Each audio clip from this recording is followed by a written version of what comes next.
I warned my wealthy father that his new wife had a history of scamming people. He called me jealous and handed over his fortune. Now he's shown up homeless at my door. I'm a 34-year-old guy who grew up without a father. My parents separated when I was very young. My mom came from a working-class family while my dad was wealthy. Initially, they had a happy marriage, but my dad's family didn't approve of him marrying my mom because they thought she wasn't good enough for him. They made her life quite difficult. When I came into the picture, it seemed like my dad's relatives directed their negativity toward me, pushing my mom to a breaking point. She and my dad argued about it, but he ignored it, thinking she was exaggerating. As things got worse, my mom got fed up and filed for divorce. I was too young to understand it all, but all I remember is going from living in a mansion with staff waiting for us to a much smaller apartment in the suburbs with just my mom and me, my grandparents, and me. On my mom's side, they were true lifesavers. My grandma took care of me while my mom looked for work, and my grandpa kept a close eye on me, driving me to and from school until I could do it on my own. Even though my dad provided monthly child support, he never had any interest in being a father. On our scheduled days together, he would often back out at the last minute, leaving me waiting. Gradually, he stopped making an effort to visit me at all. I still remember my birthdays, anxiously waiting for my dad to join the celebration, but he would either arrive late and drunk or not at all. When I grew up and had my own phone, I used to call my dad all the time, but he rarely answered. My mom, perhaps seeing that my dad wasn't being responsible, always tried to be there for me. Ironically, that only frustrated me more, I guess, as a teenager. I always unfairly blamed my mom for the fact that my dad didn't want to be around. One day when I was 16, I had a huge fight with my mom and ran away from home. I called my dad hoping he could pick me up, but he didn't. I decided to show up at his door. Since I knew his address, I kept ringing the doorbell several times until my father opened the door and was surprised to see me. I smiled and asked if I could come in. And that's when I noticed a woman standing behind him. She seemed to be wearing my father's shirt, which I found strange at first. Instead of welcoming me, my dad came out of the house to talk to me. He asked if everything was okay, and I told him I had had a fight with my mother, so I needed to spend some time at his house until things calmed down. However, he said he wasn't ready to take care of a teenager. I stared at him, trying to understand what he meant by that. I reminded him that he was my father. He looked at me shyly and said it was just bad luck since he had been entertaining his friend.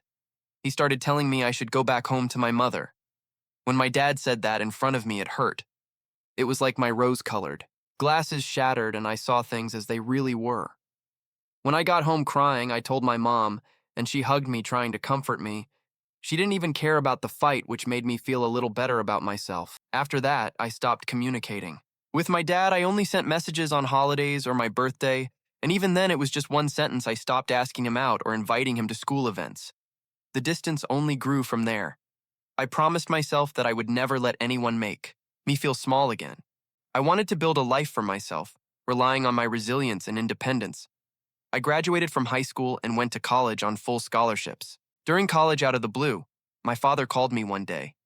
It had been years since we had spoken, and although I hesitated, I reluctantly answered his call, thinking it might be an emergency. From the tone of his voice, he seemed drunk. He happily announced that he was getting married the following month. I remained stunned, as he continued saying that he wanted me to meet the love of his life, as he called him, and his children, who were going to be my step-siblings. Hearing this was like a punch in the chest.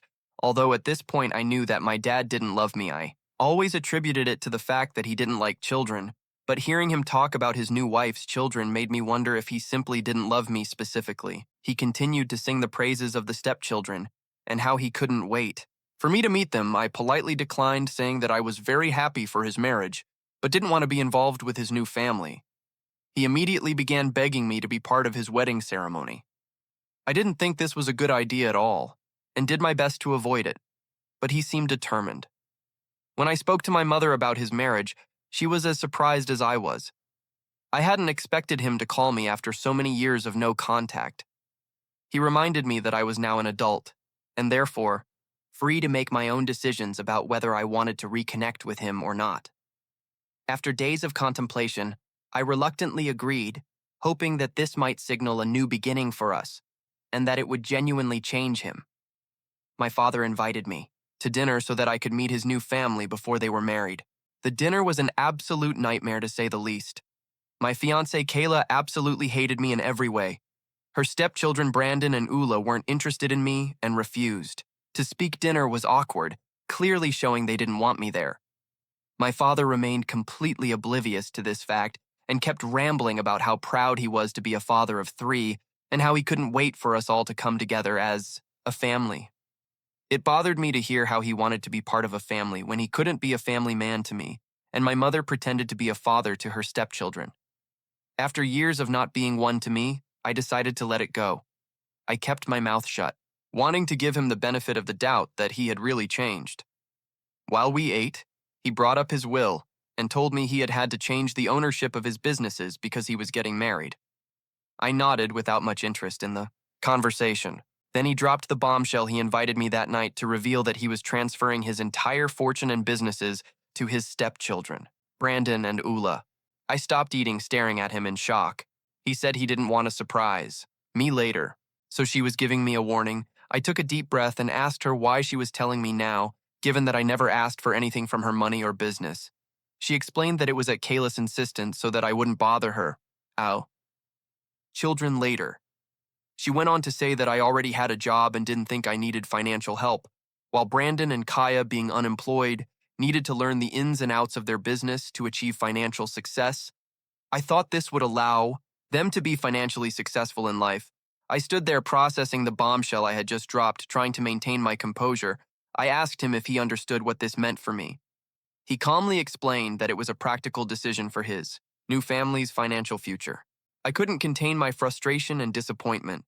I reminded him of the years he hadn't been there for me emotionally or financially, and now he was giving everything to his stepchildren. It felt like a slap in the face. My father seemed surprised by my irritation and asked if giving away his fortune to his stepchildren was the cause. I looked him straight in the eyes and clarified that I didn't care if he gave me his money. What I wanted was for him to be a good father to me. I continued expressing that my anger stemmed from him prioritizing his stepchildren over me, his own flesh and blood. In response, my father tried to justify his actions, saying I shouldn't be jealous and insisting that he treated everyone in the same way. But the truth was that his words only deepened the wound, emphasizing the stark difference in how he treated his biological son and his stepchildren. Despite my anger, I decided not to make a scene at the table. I finished my meal in silence, feeling a mixture of pain and resentment. It was clear that I was never a priority in my father's life, and I was left dealing with the reality that his promises of change were nothing more than empty words. After dinner, I thanked him for the meal and said goodbye to Kayla and her children. I left the restaurant, and upon arriving at my residence, I immediately blocked him and his entire new family. I was determined to have nothing more to do with them. After that dinner, I stopped thinking about my father and wanted nothing to do with him. Just a few days later, I received a friend request on Facebook from a guy named Michael. Without thinking much, I accepted it. Then bam. Michael sent me a message with a photo asking if I knew these people. I frowned as I downloaded the image and saw it was a picture of my dad with his new family. Confused, I asked where he got it and why he was sending it to me. Michael continued saying he checked my dad's profile and found old photos of me with him. Noticing our similar features, he assumed I was his son. He explained that he knew Brandon Ula from school and wanted to discuss something crucial with my dad. Since my dad never responded, he decided to contact me. Intrigued, I asked what the important matter was, and that's when he dropped a bombshell. He revealed that both Brandon and Ula had a history of scamming people. Having grown up in the same neighborhood, Brandon was known for his gambling problems and had accumulated a significant debt he couldn't pay. Meanwhile, Kayla had a habit of stealing cosmetics and dresses from local stores. Her reputation for stealing and gambling was well known, so when one day Kayla suddenly disappeared with her children, leaving everyone in their neighborhood surprised, Michael wanted to warn us about them in case we were also scammed. I asked for proof, and he sent me screenshots of group messages where people were discussing that Brandon owed them money. He also shared photos of Brandon's mugshots from a previous arrest, indicating a troubled history. As for Ula, since Michael worked as security at a mall, he had video evidence of her stealing clothes from the stores. The mall manager who had already blacklisted her didn't object to the video going viral to warn others. This worried me a lot because despite not wanting a relationship with my father, I still didn't want him to be hurt. Besides, he had just given them his entire fortune, thinking he would enjoy a good retirement. If these guys were really scammers, as Michael warned, his wealth could disappear. In no time, I told my mother about this and sought her advice. She was as surprised as I was, and we agreed, and she took the initiative to talk to him, conveying what Michael had shared with me. As expected, my dad didn't take it well and started arguing. With my mother, despite me telling her the whole story, refused to believe us, suggesting I might be making it up to get my hands on his fortune. Even when my mom tried to show her the evidence Michael had sent me, she rejected it, insisting that Brandon and Kyla couldn't possibly be involved in such things. My mother is a straightforward woman and cut him off. She immediately reminded him that we had already done our part by giving him a warning, and now it was up to him to decide what to do. And Father continued to deny any involvement of his beloved stepchildren in scams. He even emailed me because he couldn't reach me by phone or text after I had blocked him, saying that this time I had crossed the line and that he couldn't believe I was trying to sabotage his relationship with his stepchildren. He was beyond angry, and I decided to let it go. I knew his karma was catching up with him. He had left his entire fortune to his stepchildren, who had accumulated surplus funds through scams. Even after I warned him, he blamed me instead of investigating his past, so I had done my part, and there was nothing I could do. This was the last time I heard from my father. Both my mother and I. We cut ties permanently. Years passed after that incident. Mother eventually married a wonderful man named Luke. He is a fantastic partner for her, and I enjoy spending time with him. I graduated from university and currently work at a large company. Over the years, my mother and I have heard from mutual friends that my father hasn't been. Well, as expected, his newly found children were slowly draining his wealth, and his businesses were accumulating a lot of debt. We never interfered or bothered to check on him.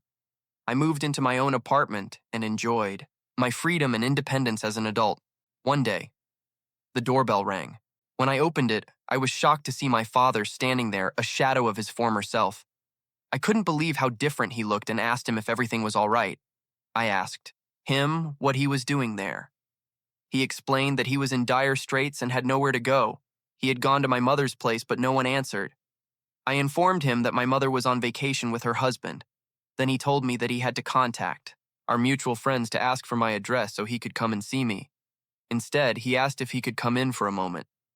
Torn between compassion and years of resentment, I let him in on the condition that he had 10 minutes to explain himself before I asked him to leave. The tension was heavy in the air as I gestured for him to take a seat, suppressing the storm of emotions boiling inside me. He nervously confessed that he had lost his entire fortune because of Ula and Brandon. The news didn't even faze me because I knew this was going to happen someday, and I had warned about it years ago. He continued explaining that they had plunged the business into substantial debt, unable to repay their loans. As a consequence, the bank foreclosed on the family home for payment. Now they were homeless, living in a motel. When he tried to talk to her about his children's actions, she flew into a rage and threatened divorce. He told her that her children were just trying to do what they felt was right, and that he shouldn't criticize them for it. I listened in silence, but at this point I couldn't help but interrupt. I asked him why he was so surprised by what they had done when I had warned him about exactly this. He explained that, at the time, he didn't want to believe me, thinking that I was simply jealous that he favored them. I genuinely believed they were good kids. To my surprise, he then started blaming me, saying I should have tried harder to convince him and maybe this mess could have been avoided. I decided I wanted to teach him a lesson for never taking responsibility for his own stupid mistakes. Determined, I turned on the TV and connected my phone via Bluetooth.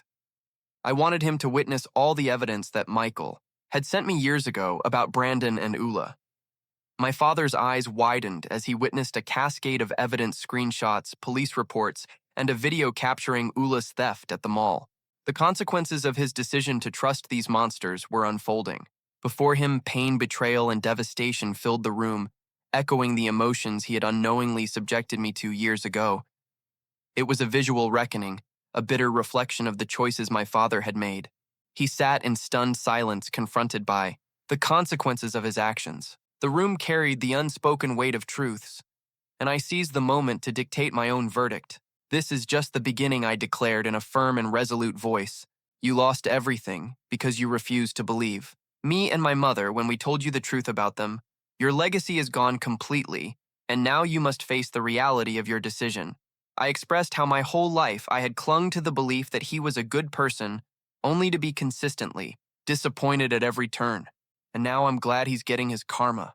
He started to protest, suggesting that I could have taken the evidence to the police, claiming that I could have helped him uncover the truth about them.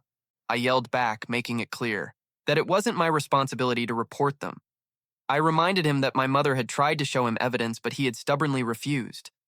What more did he expect us to do? I firmly stated that he had no one else to blame but himself for losing his entire fortune. He should have known better. With that, I directed him toward the door, firmly asking him to leave my apartment. Stunned, he left in silence. Revenge wasn't about stooping to his level. It was about exposing the magnitude of his error in judgment and ensuring that the consequences of his misplaced trust will resonate in the unsettling silence of his conscience. Although I feel good about my decision to finally show him the truth about his stepchildren, I can't help but remember the betrayal on his face when he finally realized who they were. Still, I regret not convincing my dad enough when he gave his entire fortune to his stepchildren, who had a history of swindling people. Update 1. I'm overwhelmed with everyone's reactions to my post, which I made just a few hours ago, and I already have hundreds of comments. Most of you seem to agree that I did everything I could to help my dad avoid this misfortune. For those who think I could have done better, I just want to clarify that my mother had a very serious conversation with him about it, hoping he would see the truth. But my dad refused to believe us. I didn't want to contact him at the time because I was too hurt and wanted to protect my mental health. He was the one who made this decision without consulting anyone else. He also didn't do a background check on Keila and the children. With a simple background check, he could have avoided all of this. I don't know if he'll ever be ready to have a relationship with my father, or at least not right now because he's put me through so much in the past. However, I will continue therapy as everyone advised me to work on my issues. Update 2. Hey, something interesting has happened, so I had to update my story. It's been a few weeks since the incident with my dad, but unexpectedly last night I received a very drunk call from him in the middle of the night. His words were slurred, and he could barely speak. Worried, I asked if something had happened, but the call abruptly disconnected. Thinking of his safety, I tried to contact him several times, calling him back. Finally, a man answered and identified himself as the bartender.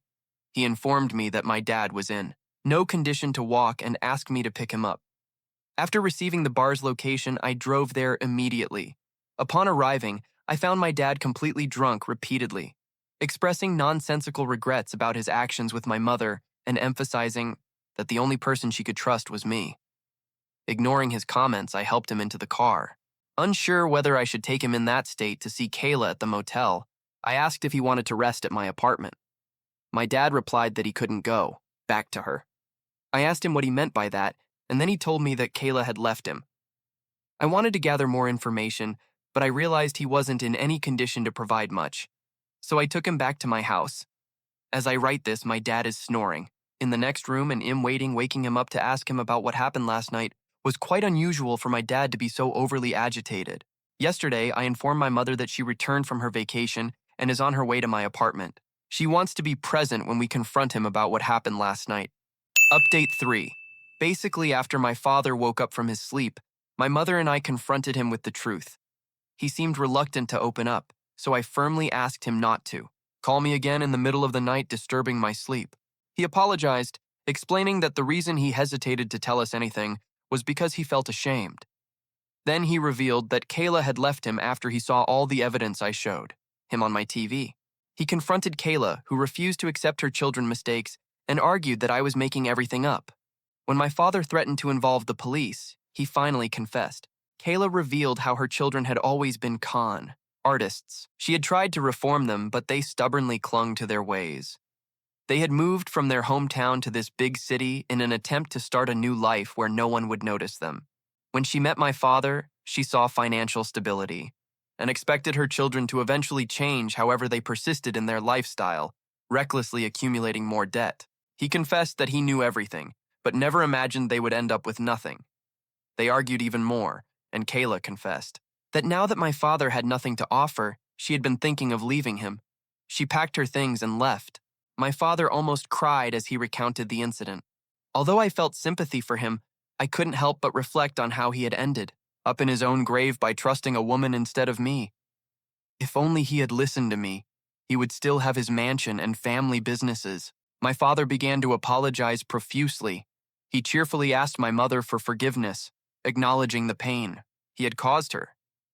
He admitted that he should never have let her go. Turning to me, he asked if I could find it in my heart to forgive him. We remained silent, and my father expressed his commitment to spending the rest of his life trying to make things right with me. Kayla and my father are awaiting discussions with their lawyers to file for divorce. I expect my father to take legal action against her and her children for everything he has lost. It will likely be a difficult legal battle, since they might not easily admit their mistakes. However, with the evidence I provide and the information my father will gather about his business dealings regarding the mismanagement of company funds, I might have enough to hold them accountable. It remains to be seen what will happen with his divorce.